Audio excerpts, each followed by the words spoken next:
Join women passionate about agriculture and food at the upcoming Advancing Women in Agriculture Conference being held on March 16th through 18th, 2025 at the Hyatt Regency in Calgary, Alberta.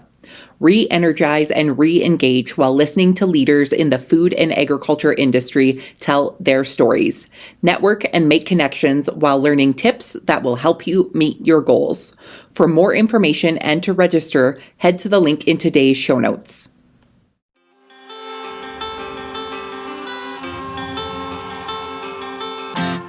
Hi, I'm Caitlin Dubin, and this is the Rural Woman Podcast. I'm a first-generation farmer who married into agriculture. Born and raised in a city, I was so unfamiliar with where my food came from, but I was determined to figure it out. Through my journey into agriculture, I saw women who were strong but humble, often taking a back seat. To me, these women were leaders who deserved a seat at the table. I created the Rural Woman Podcast to share the voices of women in an industry whose stories often went untold. The rural entrepreneurs who live and breathe their work, full of grit and pride. We come here to share our stories, to be in community with each other, to be challenged and inspired, but most importantly, to be celebrated and to be heard. We may not all live, farm, ranch, or homestead the same, but we are all connected. We are rural women, and our stories are worthy of being told.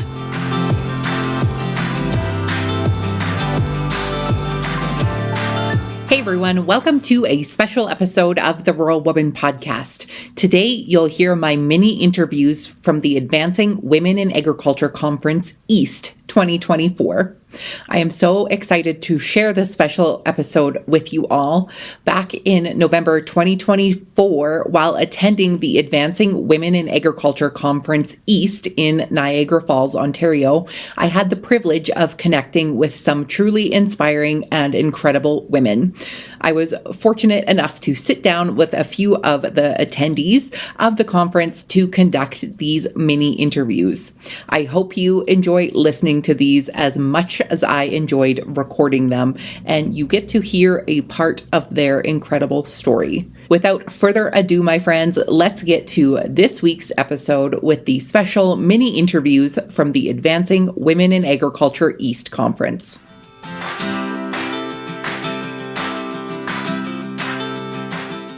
So tell us who you are and where you're from and what your connection to agriculture is. So my name is Abigail Moir. I grew up in Pictou County, Nova Scotia. I didn't grow up directly in agriculture. However, I have always had a passion for where our food comes from, how it is produced, and the nutrition side of it. Right. In high school, I was thinking of a nutrition career for humans, but then I changed my course completely and went into agriculture business because I thought it would be the closest way to understanding how our food is produced outside of like humans' consumption. So with that, I've been able to network, meet people in the agriculture industry that I didn't know before, and having a better understanding of how our food is produced, especially on a local maritime level. Right. The Maritimes in itself is different from where I'm from in Canada and the Prairie provinces and how we're growing and producing food. What year of schooling are you in now? I'm in my fourth year. In your fourth year. So what are you going to do when you grow up? What do you want to do when you're done school? I have no idea. I have applied for my education degree. I've always been a lifelong learner and wanting to ensure people do know how to learn and learning about new things. So I would love to take agriculture further into the curriculum and into the classroom and teach like agricultural sciences. If that path doesn't work out, I'd love to look into consulting with businesses and strategic planning. And I really have no idea. That's okay. I don't know if you need to know. I'm still trying to figure out what I want to do when I grow up. So you have time. As a person, you said you didn't really grow up in the industry in the way that you came into it, might not be as typical as maybe some of your classmates. What have been some of the biggest surprises to you in the agriculture industry? Just how people don't understand it, I guess. Like, even some of my classmates have no idea about agriculture, and they came in taking an agriculture degree, but since it's close to home, it was easy to take. And just I don't know, the way people are surprised with how things actually get done. And people don't know how to milk a cow, or some don't know where your potato comes from. But like I had someone ask me if a potato grew on a bush. I was like, no, a potato grows on the ground. Right. But it's just the unawareness, I guess. Yeah. But I've also loved being able to learn. The Maritimes is very nice in the way that they want people to know. Mm-hmm. So being able to talk to local producers and local advocates has been a great way to learn more and further my knowledge. So, right. Yeah. Well, and I always think that there's something special about the relationship that you can build with people who don't know about the industry and the way that we approach it as people who are educated in the industry, and sharing those stories in the way that we learned and just sharing with them that, potatoes don't grow on a bush. They grow in the ground. And, this is how it's done. And in PEI, like, we have the red soil and we have all of those things, right? Like, there's different unique things that if you're not immersed in the industry, you don't know. And what you don't know, you don't know. Mm-hmm. But the way that we approach it in the industry to the people who don't know, I think is super important. Mm-hmm. Is this your first time at Advancing Women? It is, yes. How do you like it so far? I love it. It's been a great opportunity to further network, but also like understand leadership within agriculture, specifically for women. Like it's very hard for women to kind of grow. I feel like it's always kind of been a setback from society, but learning how women can further advance and how they can kind of stand out from the rest of a crowd has been great. Right, for sure. Thank you. Thank you.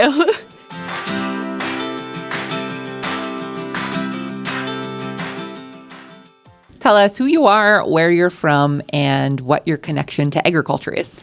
Okay, my name is Brenda Aylward, and I am from Port Curwen, which is a tiny community on the coast, just outside of St. John's, Newfoundland. And my connection to agriculture, I'm a fifth-generation farmer, and we're a mixed commodity farm, sheep and vegetables. We migrated from cattle to sheep about 15, 20 years ago because they're smaller, and when they break the fences down, they're easier to get back inside. So I grew up with my father working away, so my grandmother and my mother were the farmers who did all the work. They shared the sheep, they birthed the animals. So I grew up with that, but I never really considered myself a farmer until I came to this conference last year. And I realized that I was a woman in agriculture and that I was a leader and that I wear many hats on our farm. Yeah. I want to expand more on that statement. I didn't consider myself a farmer until. Mm-hmm. What do you think was holding you back from using that as your title? I think it was an unawareness, and it wasn't intentional from other people, but they would come to the farm and they would ask to speak to my father. And I always considered myself to be the farmer's daughter. And so it wasn't until I attended this conference last year, I started to realize. I attended one of the sessions, and we spoke about all the hats a woman is wearing these days. While being a farmer, you're also, taking care of home, kids, you're a caregiver to parents. You do all of the worrying on the farm. You do the finances, the bookkeeping, whatever the case may be. And you're still expected to kind of put on a smile at the end of the day. And so I realized I was doing all of that, and that I also run our livestock operation and our breeding program and our pasture rotation. So those are my decisions. And I thought, well, I'm a farmer, I'm a female, and I'm a leader. And so for the past year, since I attended the conference last year, I've really taken more of a leadership role. And I'm now the face of our farm. And also, if I can say it, spearheading the Women in Agriculture Association that's being started now in Newfoundland. Right. Tell me more about the association. So that was a very exciting venture that I was, again, after I attended this conference last year, I had a conversation with a friend of mine, Terri Robbins, and the Federation of Agriculture had it on their radar for some years because there is a seat at the table for women in agriculture. And so they offered support to Terri and I to spearhead a roadshow across Newfoundland and Labrador and to gauge interest, to see if there was an interest in that type of association for women. And we went across, we did 3 in-person and a virtual tour, and just asked women what their achievements are, what their everyday challenges are, and we took the common themes from there, and we now have developed the strat plan, and we're in the process of becoming incorporated. So our mission statement, which has been finalized, and I can't verbatim tell you what it is, but it's basically about the empowerment of women. So it's for women and those who support women in agriculture, not just farmers and producers, but women who work in any aspect of the agricultural industry. So we have researchers, educators, finance people, anyone who has a connection to agriculture. I hear this story and the fact that 2 years ago, this sounds like it was kind of a different life for you. Mm-hmm. And obviously the leader was in you, and it was just waiting to get out. So what would you say to somebody who is listening that has an opportunity to attend either Advancing Women in Agriculture or any other type of conference like this for themselves? I think be open to the idea and take the leap. It may not be what you're expecting, because a lot of times I think we think of conferences and we think of, going into a boring setting where we're going to hear the same thing we hear everywhere we go. But it's an eye-opener. It's empowering. It just makes you have a self-awareness that you're so much more than what you think sometimes. And the networking opportunities and the people you meet, and just in a room full of hundreds of people, that there are so many people that have the same situation, maybe in a larger setting or a smaller setting, but they're in the same situation that you are in. So you're among friends. Yeah, for sure.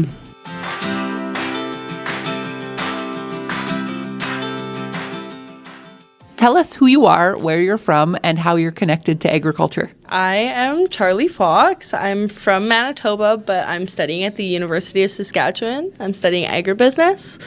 So this is my first year in school, so I've technically only been in school for like 3 months. It's been a wild 3 months, but I grew up on a ranch in Eddystone. It's like this blink and you miss it kind of community, and I've always just loved the intertwined community like itself. Like, we don't spend Christmas with our family, we spend Christmas with our neighbors. Like, I've always loved how welcoming our community is, and just I've always loved the cattle. I love my beef cows. Right? Yeah. That's so good. So why did you decide that you were going to go to post-secondary for agriculture? Was there anything else that you had ideas that you wanted to do, or you knew that you wanted to be a part of the agriculture community? I always knew I wanted to be a part of the agriculture community, but my reasoning for going for post-secondary is like, for me, someday my goal is to be an advocate for underrepresented groups in ag. So like, I have 2 younger brothers that they are taking the route of they're going to be little ranchers, and it's so fun to watch them. I love watching my younger brothers. They're amazing. They shock me every day. Like, just the things that they do. They're only 15 and 17, and they are little producers, right? Yeah. And I see the challenges that they face, and that's the type of thing that someday I want to make it simpler for the next kid that comes along, the next kid that's just like them. And like, our Indigenous community, for me, like, I just see them and I appreciate all the work that they do, but I fear a little bit that they're not viewed as producers, and they're viewed more as hired hands in our community. And I think that just needs to come a long way, because they are people and they are capable just as much as the rest of us. And that's why I thought that a degree would really help me make my place. Yeah, I love that. And when we're thinking of our Indigenous communities, they are the original stewards of where we live, right? Exactly. Where do you think the passion for the underrepresented part came from? My mom is an only parent, so she has ran her little ranch in Eddystone all alone for like 10 years now. And so just watching how strong she is and how capable she is, and seeing a little bit like how overlooked she is as a woman, like, it's unbelievable. And I've like done a lot of research into this, and just watching all the different like sectors of underrepresented people. And I just think like it's something that I think I can make a big difference in. It really spikes from my mom and my family and my brothers. Yeah, I love that. So we've only been at Advancing Women in Agriculture for about an hour and 45 minutes so far, but you've been to AWC West, so Yes. you kind of know the lay of the land. Yeah. Why do you come? Why do you keep coming back to this conference? My mom used to speak at the conference. She spoke in 2019, and that was the first time I ever watched her present. Yeah. And she used to do it like for years. She'd do like tours across Ontario. And so for me, I wanted to come back and I wanted to be able to network. That was one big thing for me. But I wanted to have this experience for myself and not just because I'm Angie's daughter, right? Right. I love that. And it's like the next generation of strong women coming and representing at this conference. And like you said, the connections that you make are absolutely amazing. And just hearing other people's stories, right? You get to feel what I get to feel on a daily basis talking into a microphone. So, Charlee, what's the most rewarding part about being a woman in agriculture for you? For me, it's a little bit that it's about perception a little bit for me. I love that I see things from a totally different point of view than like men do in agriculture, because it's predominantly male, obviously, but I see a whole different world than what my younger brothers get to see, right? Like I have a lot of doors open in different realms. Like that ag is such a big community beyond just the farm, right? Like it's so many little places that there's a million little things that make the community what it is. And I love how inclusive we really are. We overlook the fact often that agriculture is more than just the farm and the ranch. And I love being a part of that side as well. Right.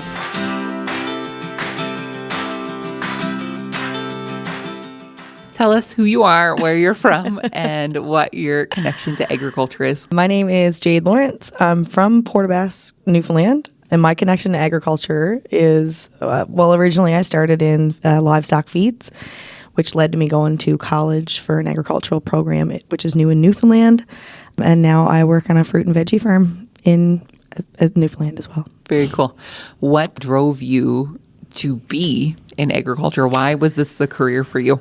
I originally worked with small companion pets, and as an addition to our business, we had started selling Purina livestock feeds because we had horses, and I was kind of forced to take those books home and learn how to not end off someone's livestock with feed, and I really, really enjoyed it. Like I found it really interesting and all the benefits. So you can change how much milk a cow's producing by just feed, and things like that really intrigued me. So I kind of went looking for how can I create a career in this, and it just so happened that Newfoundland had just put in their first agriculture program 2 years before in the community I was living in. I didn't even know. So I applied and I went back to school for a couple of years, and once I started, I kind of learned how broad agriculture really is, and that's how I ended up kind of fruit and veggie farming. Even though I went in with intentions of livestock and nutrition, I found a lot of other areas that I really was intrigued by that I had no idea about prior to. Right. So tell me about the fruit and veggie business. So it's down and dirty. I kind of like it, like it's not laid back. Like there is a lot of pressure. It's a lot of really labor intensive, but it's not an immediate emergency like it is with livestock. So you can kind of, like, pardon the pun, but like stop and smell the roses and kind of take it all in. And it's interesting, especially in Newfoundland. Like we have a lot of difficulties that you don't see in the rest of Canada. Like our topography is different. We can't use a lot of mechanical harvesters because you can't drive them there, or you can't get them to where you need to be.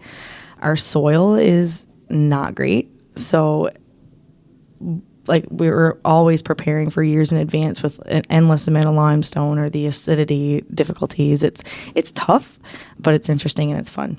And Yeah. I enjoy it, yeah. So what crops are you producing off the farm? So we do almost 40 different types of fruits and veggies.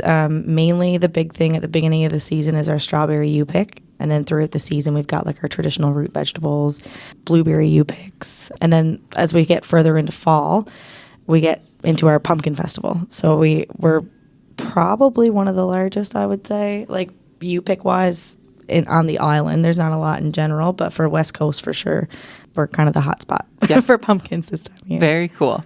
Is this your first time at the Advancing Women's Conference? It is, yeah. It's my first time being here. Yeah. How do you like it so far? I really like how there's so many different people from different parts of the industry. Mm-hmm. And the networking is like, this one might be in dairy and this one might be in fruit and veg, but there's still so much connection. And I like how broad it is basically here. Right. What do you think, you yourself, in your experience, what has been the biggest challenge for you as a woman in this industry? I would say, and it probably kind of boils down a little bit to living in rural Newfoundland, is you can't do it because you're female kind of thing. Like, and even like just simple stuff, starting with feed, like you can't lift that, let me carry that for you. Like, I just unloaded 3 tons in that trailer. I can carry you the bag of feed. Right. And just little stuff like that. Or like, even when I worked on the horse farm, like people will come in and be like, like who's in charge here? It's me, this little 5-foot blonde.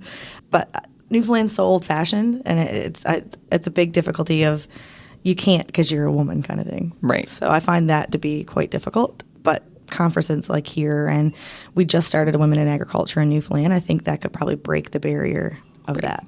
Right. Well, and one of my biggest inspirations when I leave this conference, I started coming to this conference as an attendee and have since become the biggest fangirl and come back all the time. The confidence that women walk out with to bring into this industry is like nothing else. And I'm always like, look out, everyone, we're coming. Absolutely. We're a force to be reckoned with. Absolutely, yeah. Even just after a couple of like the speakers this morning in the workshops, like you walk out even 20 minutes later so much more confident in this is how I can go about succeeding while still facing these difficulties. Yeah, absolutely. So, what do you think is the most rewarding part about being a woman in agriculture? The fact that we can, and we can probably do it in better detail. And we look way better doing it. Yeah. 100%. Thank you so much. Thank you.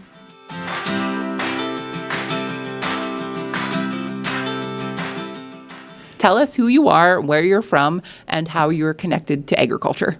My name is Josée Lemoine, and I'm from Manitoba. Specifically, I live right now in St. Adolphe. We have 12 acres, 2 horses, a cat, and a dog, and 4 kids. I have been working in agriculture for about 5 years now. I've started working as a farm management consultant, which was an extension of my consulting career. So I'd been doing consulting across multiple industries and decided to focus in agriculture. And so did that. This summer, I made a shift, and I'm now working in business development with Farm Lending Canada. So we are alternative lenders in the ag space. That's amazing. Yeah. I always find it interesting when folks primarily didn't grow up in agriculture or were not immersed in the agriculture lifestyle end up here. And I'm always curious to ask, what misconceptions did you have about farmers or farming that in the last number of years that really have changed for you? Well, I'm going to say I don't have too many misconceptions because my extended family are farmers. Okay. So my aunts, uncles have farmed for many years. Just so happens that my parents chose not to farm. Right. My husband also grew up on a farm. So I think I have a pretty good handle on what's going on. Right. And you have important conversations with farmers. You have conversations about bottom lines. You have conversations about the dollars and cents that go into farming. What do you think the biggest challenges farmers have been seeing in the last number of years has been? Oh, gosh, and this is not an exhaustive list. Right. And so certainly, we hear that they're coming off. And I should also state that my experience is also Western Canadian prairie-based farming. Right. So I'm not speaking to Ontario, BC farming, which is a little bit different. When we look at that, they've had a good run, and the last couple of years have been a little rougher. Margins are getting squeezed. And so it's how are they going to plan forward for that? And so, yeah, it's really about, best case, worst case forecasting. Right. and then sticking to some of the core ideas that they have, and balancing that. Absolutely. So. Well, and every farmer's scenario is different from one another. It doesn't matter if you are next door neighbors or a province is over. There are similarities obviously in our industry, but every operation is different. What are some success stories that you can share and that you are proud to share? So farm lending is still too new. It's been 2 months. Yes. So I'll go back into the consulting years that I've done. And, I really admire the farms that I've had the privilege of working either directly with or through the colleagues that I had at Backswath Management, and so many successes. And I'm talking that the transition has gone well, and that the next generation, whether it's the second generation or in some cases third and fourth, and how well that they've done to really plan and look future forward and, make sure that this business can be multi-generational. There's a lot of work that goes into that, and it's not easy, and it does take time. And so it is, and I'll use the word discipline that they have. And that's, I think, the key to the success is it doesn't happen overnight. And so it is discipline that you need to have a successful transition. And unfortunately, transition, you can pause, but then you have to keep looking at it. Right. Because things keep happening. Right. So it's not a one and done. Right. And so it's that discipline of what are the triggering events. And and we hear so many stories. Only 13% of farmers have, a written down succession plan. And to all of those that don't, do it. Right. I'm not making eye contact with you right now. That's amazing. Thank you.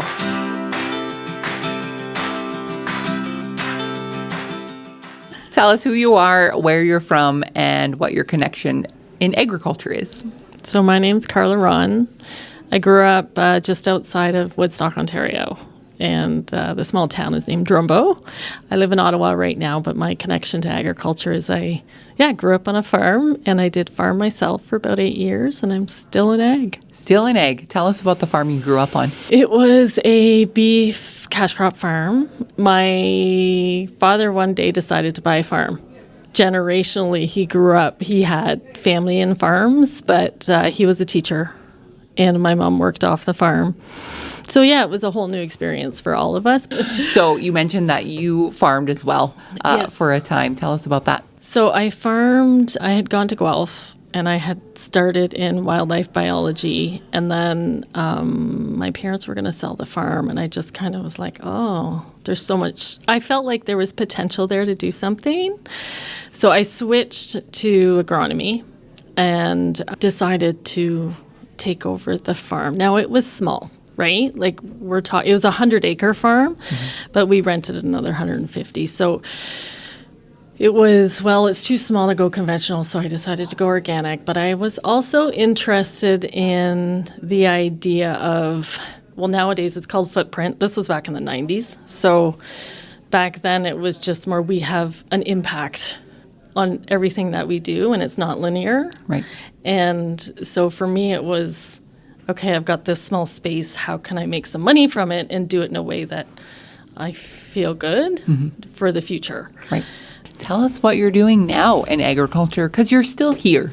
You're still with the farmers. Yes, I work for myself, and I do ag biz, and so business planning, transition planning, and mostly it is about business planning. And I like to say my little niche, and I don't know, people kind of look at it strangely, but work with farmers that are in financial difficulty, but there's a way out, right? So yeah, sometimes I would have to tell people there's no way out, but generally there's a way to get over the hump, and it's just a matter of being able to help farmers.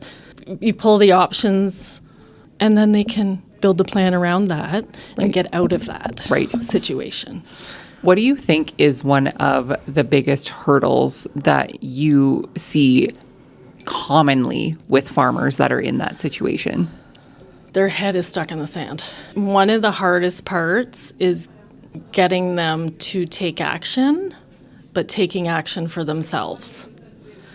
And without making them feel like they've made bad choices. And, there's no judgment there. It's, you're here, you need to get here, but you can't keep doing the same thing. Right. Because you will no longer be here. Exactly.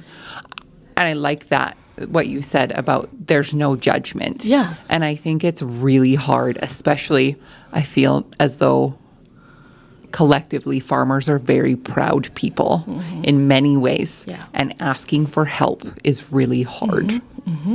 So if somebody's listening right now and they're identifying with those characteristics, what do you have to say to them? There's no one person that can fix it. And it really has to come from you, first of all.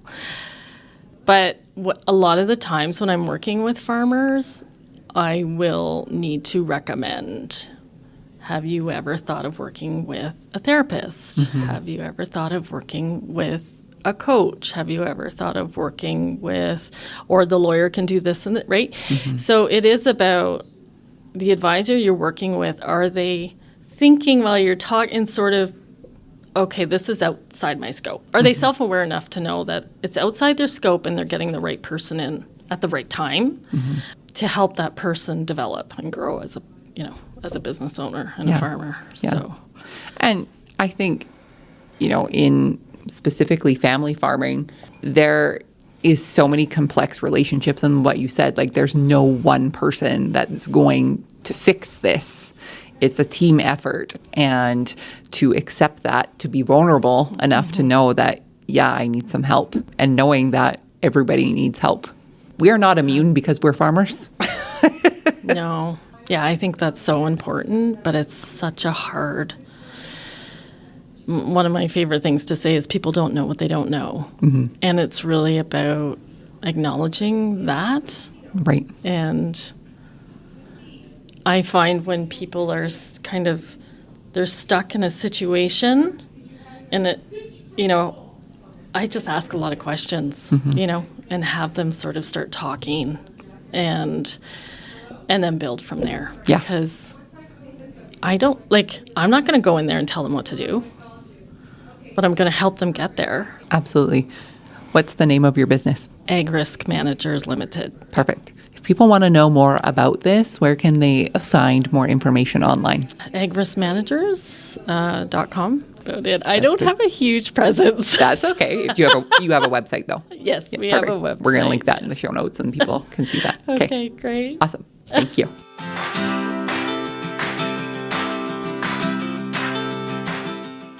Hello. Hello, I'm Katelyn. Thanks for having me. I'm Katelyn too, and by judging of your name tag, your parents spelled it right, just like mine. So, Perfect. Katelyn, sister friend, tell us who you are, where you're from, and what your connection to agriculture is. So I'm from southwestern Ontario, and I'm a dairy farmer. I grew up on a dairy farm, and now I'm farming with my husband and still involved with my family. So my husband has now started farming with my family. Very cool. Was your husband also a farmer, or? He was from a smaller beef and cash crop farm growing up, and he's actually a plumber by trade. Nice. Well, those are handy to have around. Oh, yes. Right? He's good at fixing the things I break. Perfect. That's what we need. That's what we need. So tell me more about your dairy operation. So we used to milk about 220 cows across the road. And then when I came home to farm and my sister did, my family actually split the herd in half and split the quota. And we built a new facility across the road. So my husband and I run one facility and my sister and her husband run the other. And then my dad helps out with the field work. We kind of do that all together. We work closely in relation, but two separate businesses. Very cool. So you grew up on this family farm. Yes. Did you ever think about leaving the family farm? No, I went through a phase when I was in university that I thought I wanted to be a vet.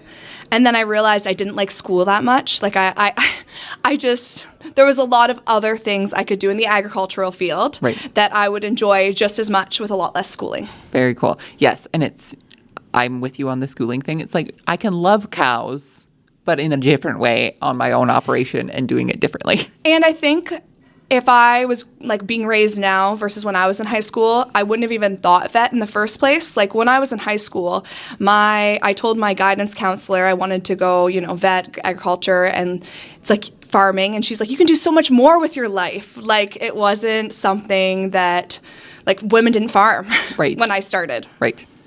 So growing up on the operation and even mentioning like women don't farm, was that the lived experience? Were there less women in your community that would call themselves a farmer? Yes. I had friends who were involved with cattle and 4-H and everything and would do chores on their farms, but it was never a thought to farm for a future. Right. Like none of my friends who grew up on farms ever thought that their career would be farming. Like maybe they would marry a farmer, but they never thought that would be their career. Right. And for them to have their own operation from the family farm and that be a part of anything. Exactly. Very cool. Have you been to an Advancing Women's Conference before? Yes. I used to work for Shergain in nutrition. Okay. And so I went when I worked at Shergain. Very cool. What do you think so far? Why do you keep coming back? That's a better question. Why do you keep coming back? Honestly, it's just a really empowering conference. You get really good vibes after it, and you leave feeling like you could conquer the world. Absolutely.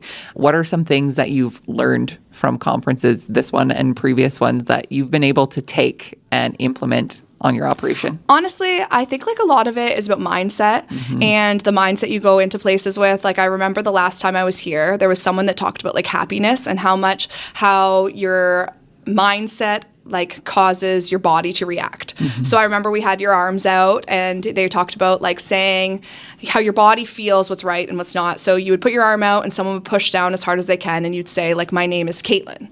And you had your full strength in your arm. They could not move your arm and push it down.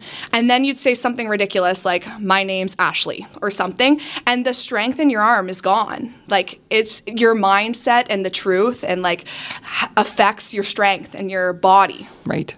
And it just stuck with me and how like I find that in the future your mindset really affects how you can like achieve things. Absolutely. Totally agree. What is the most rewarding part about being a woman in agriculture for you? Honestly, I have a daughter, and being a woman in agriculture, it's just nice that like you can do it too. I think being a mom, you definitely need a little more support, especially if you're raising children, but like there's nothing I'm not able to do.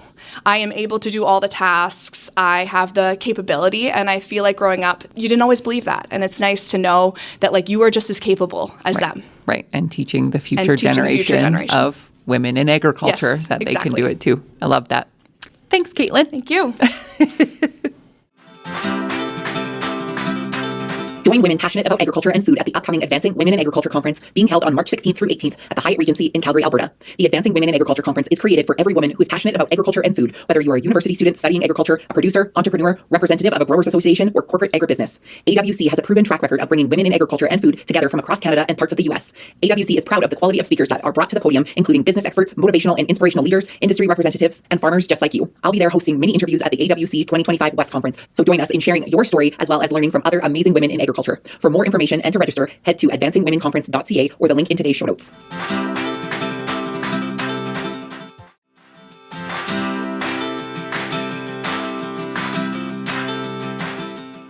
Tell us who you are, where you're from, and what your connection to agriculture is. Yes, so my name is Kendra Gillette. I am currently a master's student at the University of Guelph. However, I'm originally from Alberta. So I did my bachelor's degree back home, and then I wanted to pursue my master's in animal well-being and behavior, or animal welfare. And the best place to do that is the University of Guelph. So yeah, that's kind of where I'm at, where I'm from. And how I got connected with agriculture is like volunteering in undergrad. There wasn't a lot of opportunities outside of agriculture. Like at the U of A, if you're doing animal research, it's with chickens or pigs or cows. So those are my options, even though that wasn't necessarily what I was interested in. they won me over. And so I wanted to do a master's looking at how can we improve best management practices that will in turn make producers' lives easier and then, improve animal welfare. So Where in Alberta are you originally from? I'm originally from Edmonton, so city girl, no experience on farms prior to starting my undergrad, and then I got a little taste of farm life, and then COVID happened, so no more volunteering. And what are you hoping to do when you are done with your studies? Yeah, so I will be defending my master's in 4 weeks. So once I've done that, then publish my papers, and I would love to go work in industry. I did my research with dairy cows, so I would love to stay in the dairy industry if there's a position available. That being said, my passion is improving animal welfare, so that doesn't have to be dairy cows. But yeah, I would like to go into the livestock industry and work towards improving best management practices through policy and development. I love asking this question specifically for people who didn't really grow up in agriculture or around it and found it through other sources. What were some of your first memories surrounding food and where your food came from? I have always been, I've always eaten meat, and I never really thought about it until undergrad, and we're like in lab, and they're like, okay, like for a lab today, we're gonna go tour the swine unit. And like you walk in, and then you're like, okay, like first of all, these animals are enormous. Like this sow weighs like 8 times what I weigh. Like this is so crazy. So it kind of puts everything in perspective. And then research barns are quite a bit different than like a commercial barn. And the first time I stepped into a commercial barn, I was taken aback because I was like, wow, like these people, like these chickens, like are going to be on our shelves, which is kind of crazy to think. But that never deterred me from consuming animal products because I saw how much producers care. Like they don't just care about profit. They genuinely care about the well-being of their animals. So I think if anything, it made me want to support the industry more. Yeah, absolutely. Yeah. What has been some of your biggest takeaways from Advancing Women Conference? Biggest takeaways are that you don't have to look like a woman in ag to be a woman in ag. I think like coming from the city, the way that I present myself is certainly not a girl in cowboy boots, certainly not a girl who owns flannel or bootcut jeans or a belt with a big belt buckle. Like that's just not who I am. But coming from Alberta, and even at the University of Guelph, there is quite a bit of that in the ag sector. And so I think like coming here and seeing like, okay, you don't have to present yourself in that specific way to be a successful woman in agriculture. Yeah, absolutely. Yeah. I love that. Yeah. You don't have to own flannel. Yes, you don't, or a big belt.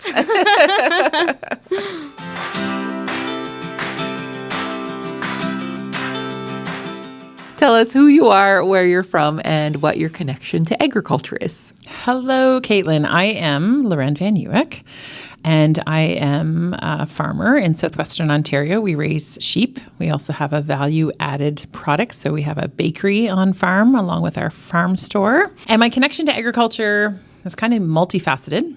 Obviously, being a farmer myself and my hubby. But I also am the co-founder of the National Farmers Mental Health Alliance. So we have the absolute privilege of walking alongside farmers all across Canada and into the U.S. now and help them in their journey towards wellness and what that looks like for them. Right. What does wellness look like for you? I think wellness looks like using whatever gifts or talents or passions or the lack of gifts and talents and passions so that people can tell their story in a way or people can experience their own healing and their own passion. Like I'm a really big lead from the side kind of person. I love to come alongside people and speak truth, especially when oftentimes as women in ag, we've heard lies about our capacity or our capability, or that's a really big privilege that I get to do a lot. Well, it's a privilege that I get to sit here with you today. Thanks. After hearing your amazing talk at Advancing Women in Agriculture, tell me what this experience of being able to connect with these women at this conference means to you. You know, Caitlin, you and I both get the absolute privilege of speaking all across Canada and sometimes in the U.S. I'm very appreciative of each of those opportunities. But Advancing Women in Ag is by far the best conference because there's an understanding that every woman who comes has value. And the leaders, Iris Mack and those in leadership here, I think their passion is for those women to see that value and to grow that value and to develop a passion and develop vision. There's an old proverb that says, without vision, plans fail. Without vision, people don't realize their potential.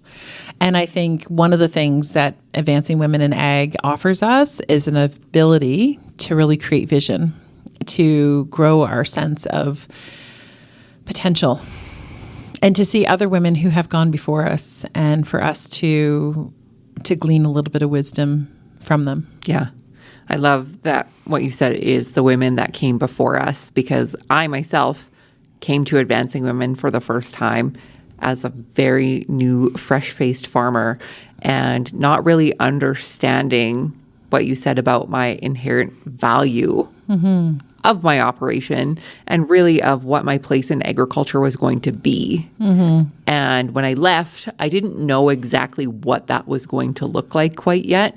But I really look back now and know that hearing the women who came before me and who were brave enough and to stand on the stage and be vulnerable with me really inspired me to follow in those footsteps and create my own path. Yeah. And it's not like any other conference. So, yeah. It's electrifying. It is this, like, you can come alongside others. You can learn from others. I've never experienced any woman that have been like, oh, you'll get your turn, or there's no competition. There's none of those pieces. It's just like, what can we do to support one another? Yep. And I think sometimes as women in ag, we're quite isolated sometimes. And so this is a perfect opportunity for us to engage in the fact that there's others with us. What's the most rewarding part about being a woman in agriculture for you? Well, for me, it is giving a voice to those that don't normally have a voice. And so I think the most rewarding thing is to walk with people in deep trenches, because they're deep and they are hard, but then to see them sometimes climb out of pits and then thrive. And that's our mojo at the National Farmers Mental Health Alliance, is helping you thrive. And I'm telling you, I have seen women who would have never thought they would stand on stage. I have seen women who have never thought that they would have a healthy relationship, have healthy, thriving relationships. I've seen women who have experienced the depths of depression and come to a place where they experience joy. So that would by far be my place where I love to sit in those places, of course. Right. And you do it very well. Thanks, Brenda. Thank you.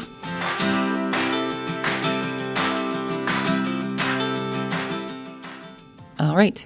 Tell us who you are, where you're from, and what your connection to agriculture is. My name is Lisa Cadeau, and I work for Turkey Farmers of Canada. And I work specifically on consumer marketing and brand partnerships. That's my role with them, and that's my connection to agriculture. It's my first role working in agriculture. Very cool. How long have you been in your role for? A couple of years, fairly new still. I've worked for a couple of nonprofit organizations, also in a marketing communications role, right. One of which was working for a food rescue organization. So there was some learnings there and some connections to agricultural farms, food, supply chain management, retail, and things like that. So very cool. So you have a very important job of connecting consumers with the delicious turkey that is produced.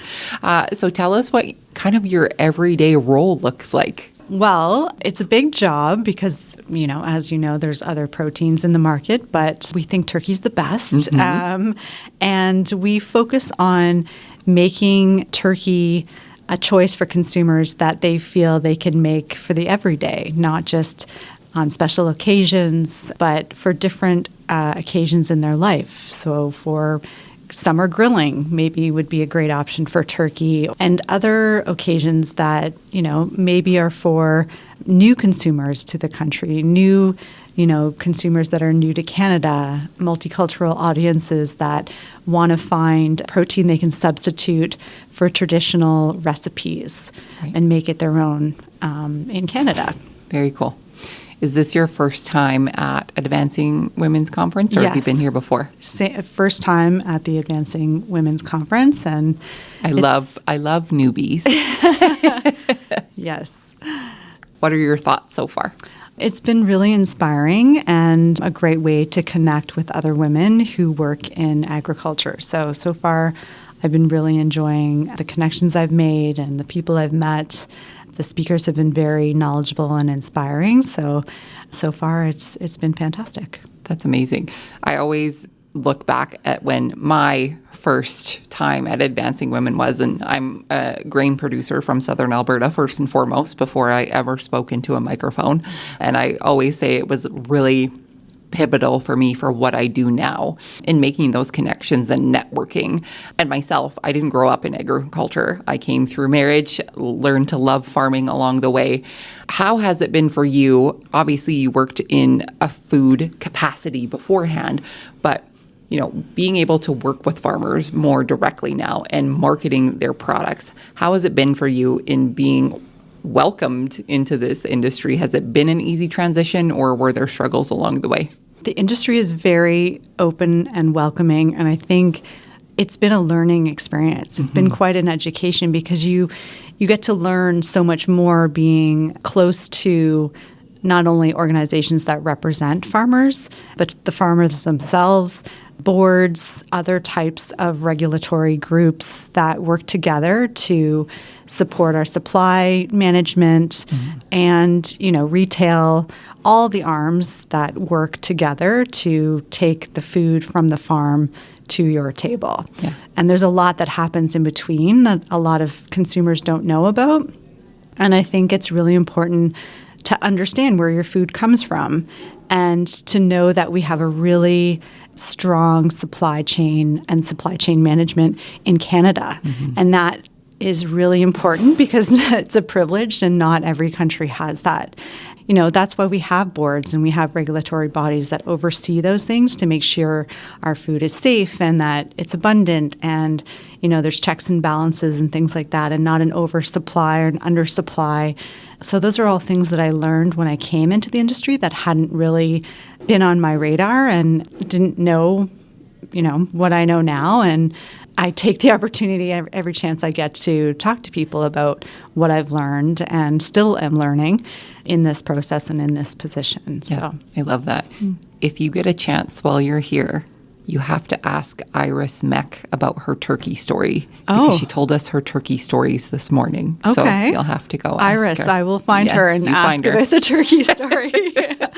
Okay. Thank you so much for sharing with me. Thank you for having me.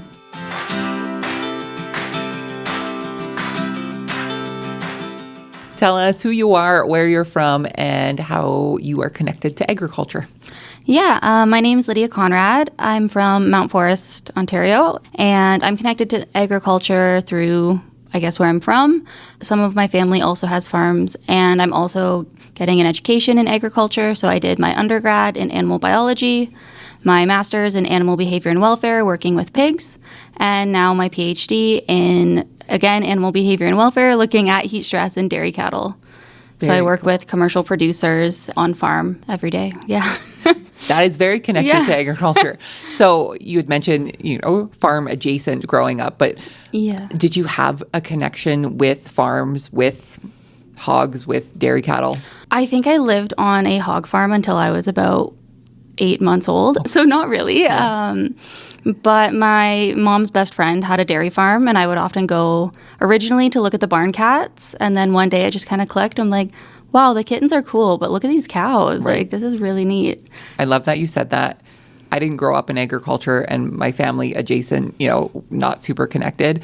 And all of my friends that have kids or my nephews that come to the farm, there's cows out there, there's goats out there, and all they want to see is a damn farm cat. Yeah.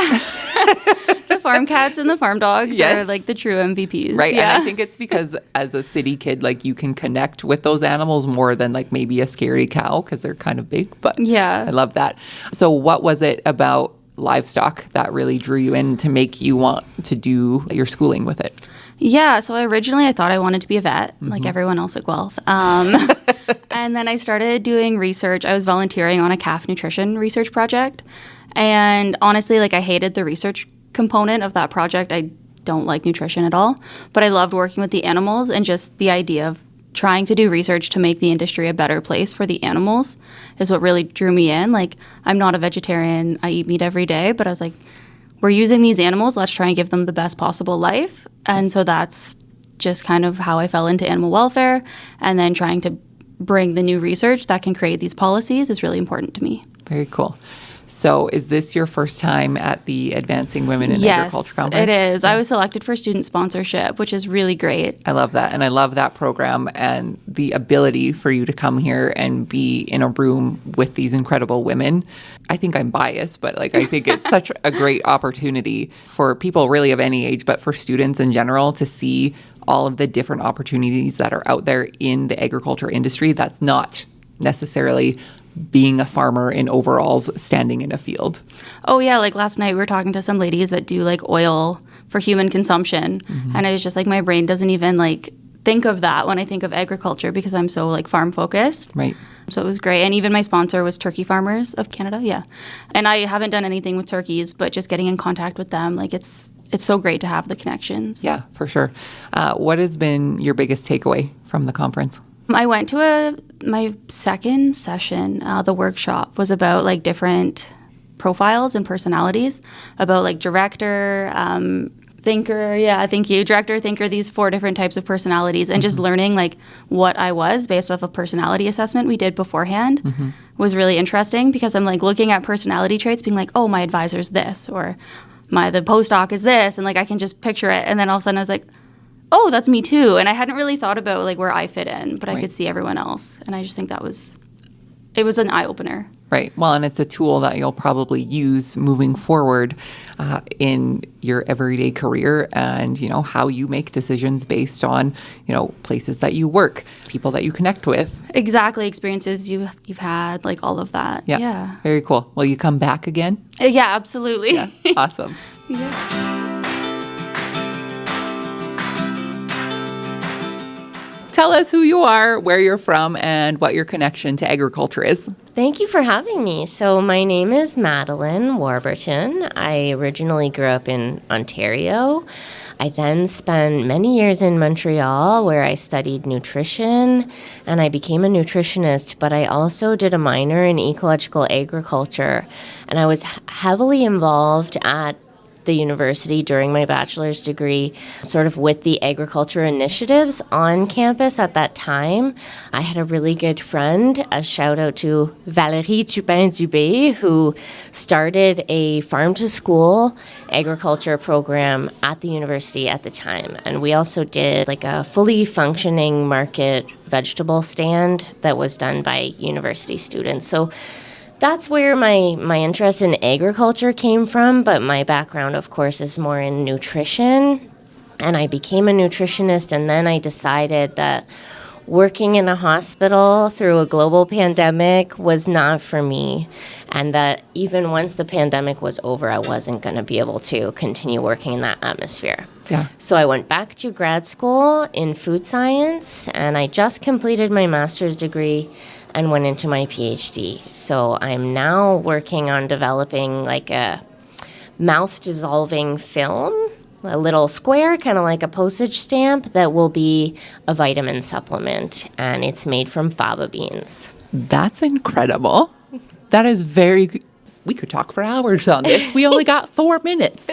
Okay, so going into the agriculture space from nutrition space, did you have any connection to agriculture before you made that leap, or this was just an avenue that you found interest in after post-secondary? Yeah, I started studying French, and I worked at a Jugo Juice. so that kind of got me thinking about what is nutrition and like what does food mean to us. And I just wanted to know more about healthy living and eating well.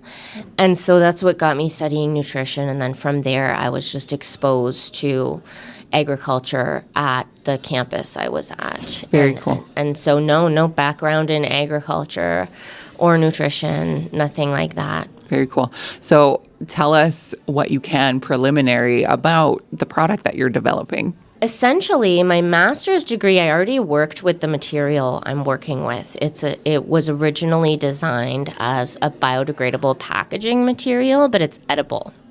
And so my specialty was kind of making this material out of faba beans and incorporating oil into it to make it a little more flexible and stretchy. And so, unfortunately, as you can imagine, faba beans absorb moisture. We know that, if you got them dry, you have to rehydrate them. They absorb a great deal of moisture. So the material, I was testing it on meat as an antibacterial packaging, kind of. I added oregano essential oil to it. And it was very successful in terms of the bacteria, but it absorbed some moisture from the meat. So that's where I know that with its ability to absorb moisture, I'm pretty sure it can be successful in this new application I'm moving towards. But my whole project is going to be looking at like how to best distribute the vitamin, because I'm going to look at using vitamin D, which is a fat-soluble vitamin, how to most optimally distribute it in the material so that it can be properly released in the mouth, and maybe also looking at adding some flavoring and sweetener agents. So I'm still in the planning process. So it remains to be seen how much of a success it will be, but I think it can probably work. Yeah. So now that I know you and have met you here, I cannot wait to follow this story. It's very interesting to me. Thank you. Very interesting. Have you been to an Advancing Women conference before? No, this is my first time here. Your first time. So we've only been here for about 2 hours. So what's your favorite thing so far? Oh, my favorite thing is that there's no men here. You are talking to the right podcaster. My favorite thing, obviously nothing against men, but I think we ladies we can be powerful and successful, and being at a conference like this where we're with all women, I think it's really kind of empowering because it helps us to feel more confident in these kinds of settings. So that's my favorite part. I love that. That's going to be the hashtag tagline for this whole episode. The men aren't here.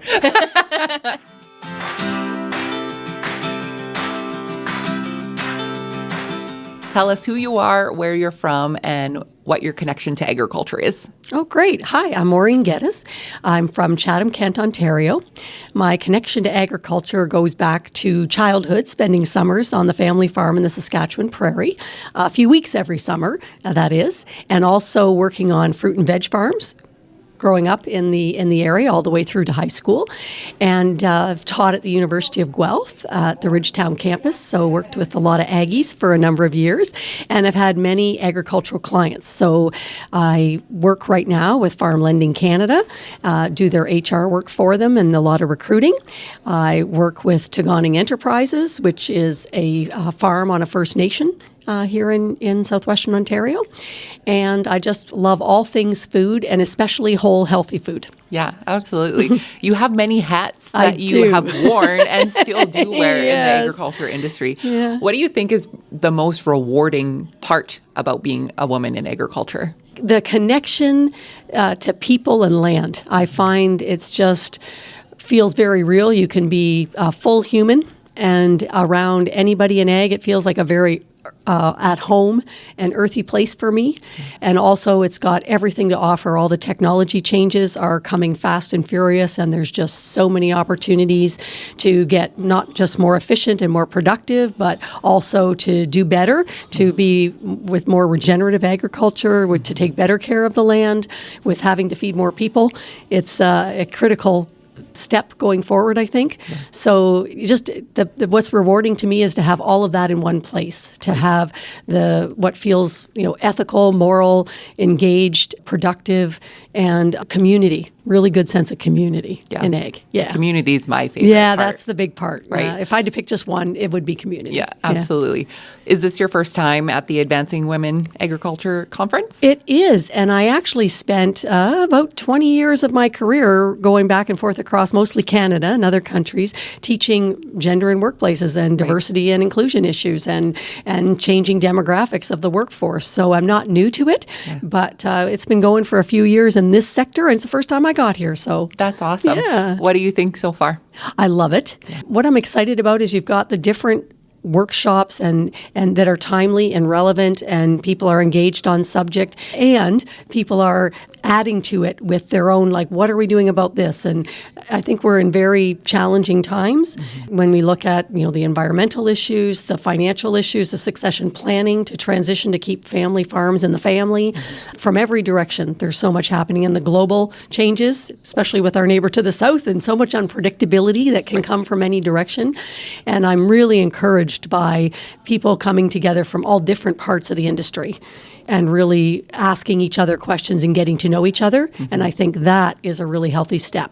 Right. So it's more the collective of us being together and socializing and learning different perspectives and meeting people, even within agriculture, that we wouldn't otherwise meet. Yeah, I think at any conference, right? True. Of any coming to a conference, it's meeting people within your industry that maybe don't do things the same way as you or think the same way as you, but coming together collaboratively and building that community of strong, resilient women. It gets me fired up. Yeah, I love it. And I love listening to the passion for the next generation. I was at Ag and Classroom this morning and talking about what we need to do, and a few of us just stepping up with, okay, we can do that, and ideas to take home and to put into place right away. Yep, absolutely. Yep, action, bias for action, get her done, right? Get her done. Love that. Thank you. Thank you.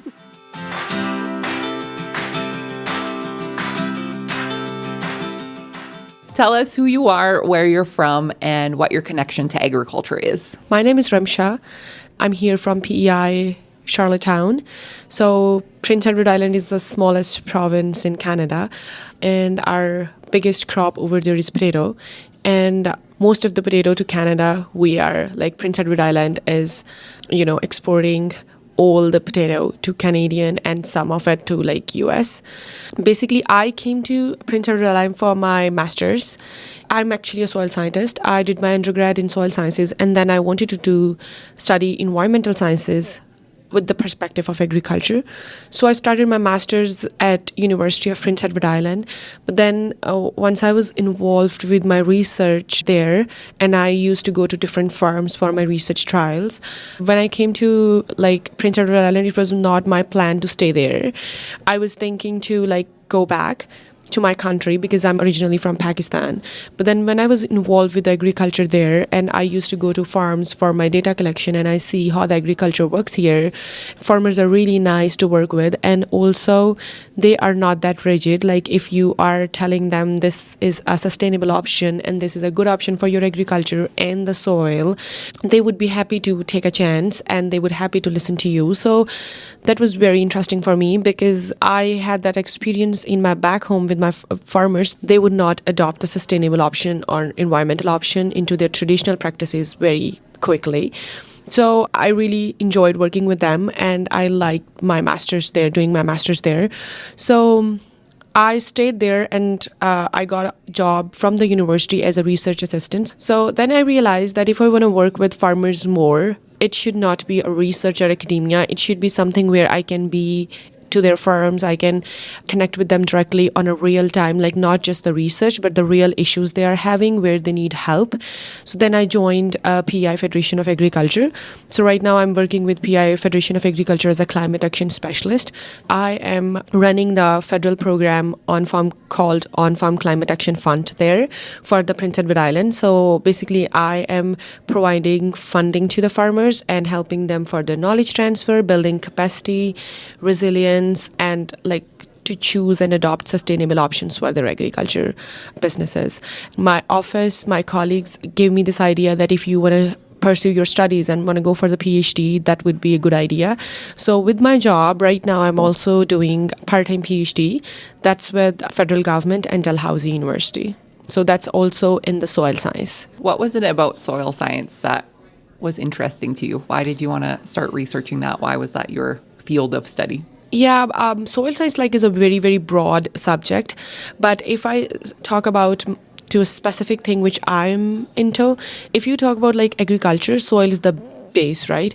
So everything comes from soil. It's if your soil health is good, your crop would be good. If soil is fertile, your crop productivity would be good. You are making more money out of it. You are making more cash. So if I'm focusing on soil, it would cover many other things or many other issues in the agriculture and also in the environment, because in the world, agricultural soils are the main source where they can sequester more carbon from the environment, and if we can manage them, they would combat with the global warming and all that stuff. So that's why I chose to do environmental sciences, my master's in environmental sciences, to relate my soil science with environmental sciences. Yeah, it all ties together, and like you've said, soil is where it starts for every piece of agriculture. Have you been to the Advancing Women in Agriculture conference before? No, actually, I never been here before. This is my first time, and this is the Provincial Department of Agriculture, provincial government in our province. They usually ask for the nominations from the whole province, so they would award few women, 2 from within the provincial department and 2 outside the government, and they would send them to this conference to empower them and to give them that experience. So I'm really honored and happy and thankful to them that they out of all the nominations from the province, they selected me to send here. Looking at my work and what I'm doing for the agriculture sector there, I think I would recommend this conference to all other agricultural women too, because this is really one of the best conference where everybody, especially the women who are working in agriculture sector, should have at least once. Yeah, that's awesome. Thank you. Thank you.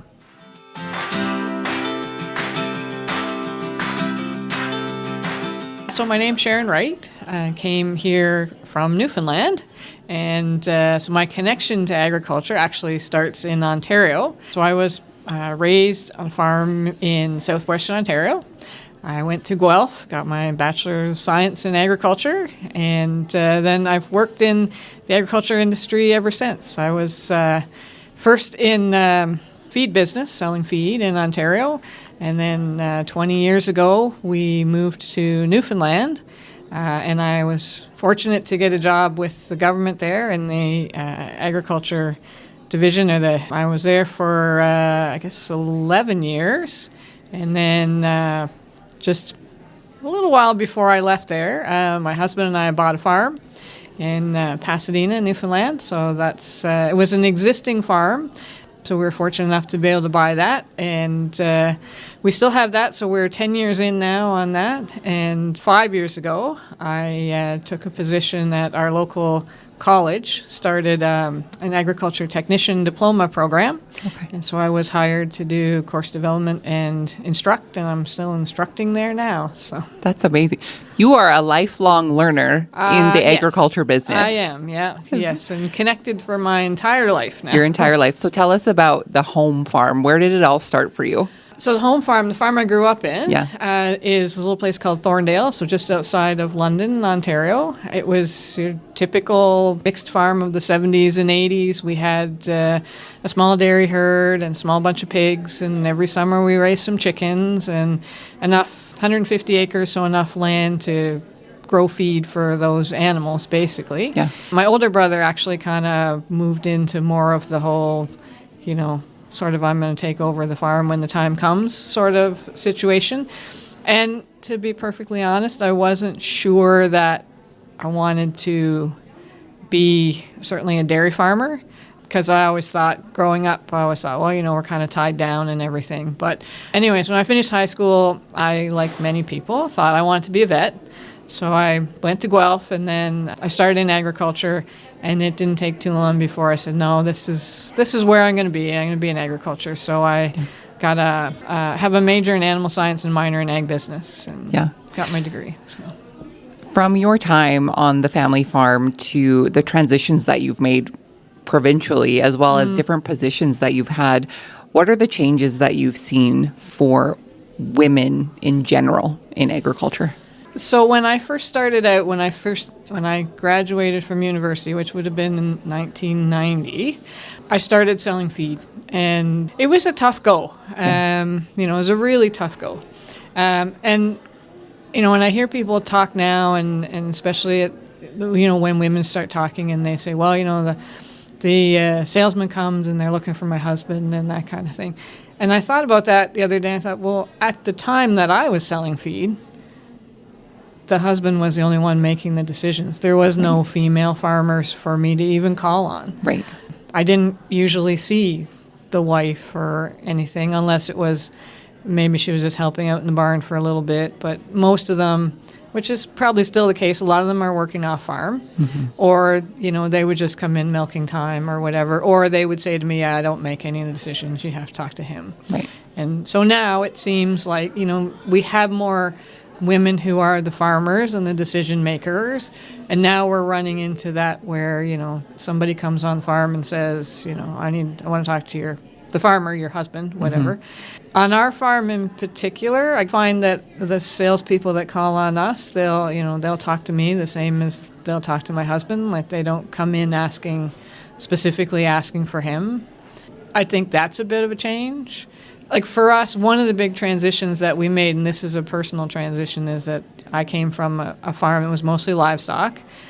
And my husband actually grew up he didn't grow up on a farm, but his uncles had farms, and that's where he worked. And it was dairy. And the farm that we bought is fruit and vegetable.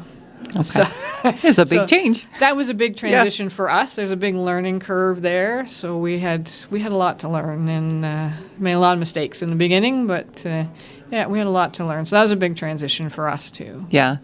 I think, you had mentioned back when you were selling feed that it was just kind of the norm that you would be looking for the husband. Yep. And I feel like through what I've seen, and even being places like Advancing Women, the confidence that women have in our industry now is such an improvement. Absolutely. Yeah. And being here and taking that time to invest in yourself and to invest in these opportunities, I leave here feeling inspired. I leave here feeling inspired hearing your story of, you've been through different parts of this industry and you've been through completely different changes from what you've been growing on your operation, right? Like that takes a lot of risk. Thank you for sharing your story with me. No problem.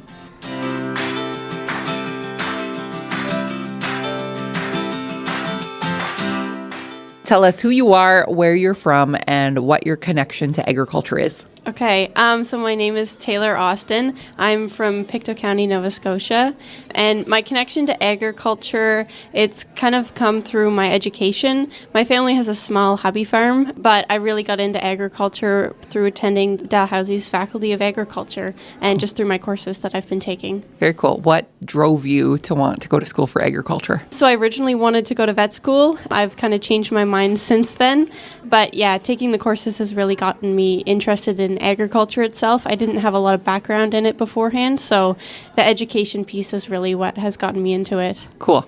As a person who used to work in post-secondary education myself, I would hate when people would say to people like college or university students, what do you want to do when you're done? But I'm going to do that to you. What do you want to do when you're done? So, I'm in my 4th year of my degree, so after this, I'm planning to go and do my master's. I'm actually going to do it in soil sciences, which is a bit more agriculture than my degree is. And then I'd like to stay in it after. I don't know exactly what yet, but yeah, I am really interested in the link with agriculture and sustainability. Very cool. What is it about soil science that you're interested in? The soil microbes, I definitely have an interest in that just because they're so linked to everything with soil health, plant growth, and then that ultimately impacts animals and things like that as well. So that has been my main draw to the soil science section. Yeah. Very cool. Is this your first time at the Advancing Women's Conference? Yes, it is, yeah. How do you like it so far? I love it. It's a great opportunity to network. I've met so many people so far. I've added a lot of people on LinkedIn as well, which has been really good. But yeah, it's been amazing. Very cool. What have you learned so far? Well, through the talks, a lot to do with just being confident in yourself and just how to advance yourself as a woman in agriculture, just because it primarily is dominated by men in certain industries especially. But yeah, just how to be confident is a big takeaway. Right. And honestly, that is the biggest piece. I'm a life fan of this conference at this point. The confidence that I see women walk out of here with is super inspiring. And just to hear your story of, not really growing up in agriculture and finding your place here and finding something unique about it that really interests you is always my favorite. So yeah. Nova Scotia agriculture. Tell me about it. What's your favorite part about Nova Scotia agriculture? It's hard to say, where I don't have as much of a background with the production side of agriculture. I mean, I've definitely met a lot of students at the Faculty of Agriculture that come from farming backgrounds, and a lot of it is the people that I really enjoy, just because everyone is so welcoming and nice, and they're open to conversations all about their farms and things like that, which is, it helps you learn as well. So. Yeah. Farmers love talking about soil. They really do. My husband is one of them. I'm a farmer that doesn't necessarily love talking about soil, but I can appreciate the people who geek out over it. So we thank you. Yeah. Thanks, Taylar. No problem. Thank you.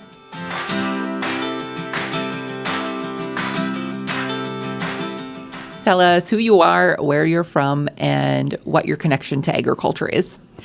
My name's Terri Lynn Robbins, and I am co-owner of Robbins Family Farm in Deer Lake, Newfoundland. What is on your farm? So we are a mixed commodity farm with a strong focus on agritourism and agriculture education for youth. Our primary goal is to educate people about where their food comes from. Very cool. So we're a little bit different than your typical petting farm, let's say. Everybody that comes to our farm gets a guided tour where we can talk about all the animals on our farm and all the animals that are used for food in our province. And we talk about the dairy industry and the egg industry and the chicken industry. And food is top of mind for everybody in Newfoundland because we are not food secure in our province. Right. When did the education and agritourism piece come onto the farm? So I did not grow up in agriculture. Okay. It was the furthest thing from my life. I am a city girl, was raised in Brampton, Ontario. And in my previous life, I worked in long-term care. And we moved to Newfoundland after our youngest daughter passed away. And that was 14 years ago, and we just wanted a new chapter in our life. 14 years ago, I didn't even like to get dirty. And now on any given day, I have poop on me. So life has definitely challenged us. When we first bought our property, it was a wholesale greenhouse operation, which only grew flowers. And the first couple of years, I grew flowers. It was okay. I wasn't overly interested. And then I was at an expo one day selling flowers, and a little girl came over, and she was so excited about the fact that she just learned at 7 years old that carrots grew in the ground and had green tops, and that they weren't, 2 inches long from the grocery store. And I realized that, I don't think I ever gave any thought to where my food came from. Mm-hmm. And so I started volunteering with agriculture in the classroom and as a little Green Thumbs mentor. And I was shocked how many children didn't know where their food came from. But the children didn't know because the parents really didn't have any connection to where their food came from either. So I just started little programs at the farm camp. We're going into our 9th year of farm camp, and garden clubs for kids and toddler programs. So our youngest participant at our farm is just over a year old. Right. And, they can't come without parents. And so the education starts with the children, and it trickles back to the parents. And that's when it started. Yeah, very, very cool. What do you think is the most rewarding part about being a woman in agriculture for you? For me personally, it's just about knowing on my own personal journey that I can do hard things. Mm-hmm. That's it. Right. And that's big. That is. It is. It is. Emotional. I apologize. I have that effect on people. I also get emotional when people get emotional. Yeah, being able to know, obviously, furthest thing from a farm, right? Not knowing. I had the same experience. And I got here and it was scary and trying these new things and being confident in what you're doing. But hearing the stories of kids figuring out where their food comes from it's amazing. Gives me goosebumps. It's amazing to watch the kids just get excited. One of our participants in our toddler program, we call it Toddler Camp. We had a mom come this year, and last year during one of our sessions, he planted a pepper plant. No big deal to most people. But a year later, he still had that pepper plant. He's 4, and they harvested 5 peppers from it. Wow. And she said every time he watered it, every time they harvested a pepper from this plant, he spoke about the farm and his favorite animal and what he likes to eat. And he told people about his pepper plant. And maybe that child is going to be a farmer someday. And if he isn't, then maybe he's just going to talk about where his food came from. Right. Either way, it's a win. Absolutely. And so for me, that truly is the whole point. The whole point is just to get people excited about knowing where their food comes from. Very good. Thank you.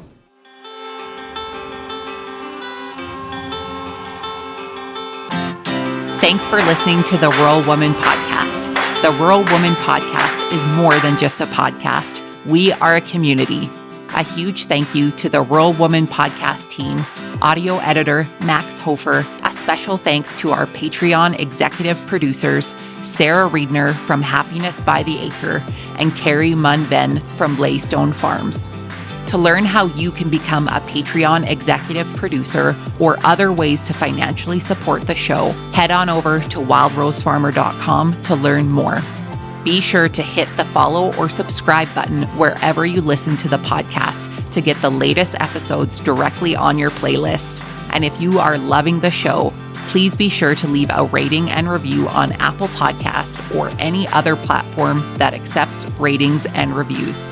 You can connect with us on social media at The Rural Woman Podcast and with me at Wild Rose Farmer. One of the best ways you can support the show is by sharing it. Send this episode to a friend or share on your social media. Let's strengthen and amplify the voices of women in agriculture together. Until next time, my friend, keep sharing your story.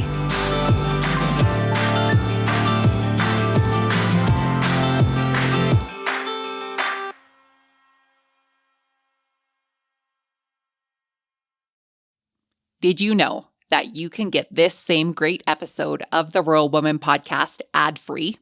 I get it. Listening to ads during a podcast isn't always my favorite either. But in order to keep the lights and coffee pot on here at the Rural Woman Podcast Studios, they are necessary. I am so grateful to each and every one of my sponsors, but if you yourself would like to skip the ads while supporting the show, consider joining me over on Patreon. Patrons of the Rural Woman Podcast get ad-free episodes starting at Tier 5 on their podcast player of choice each week, plus some other great benefits. Find out more by heading to the link in today's show notes to learn how you can become a patron through Patreon.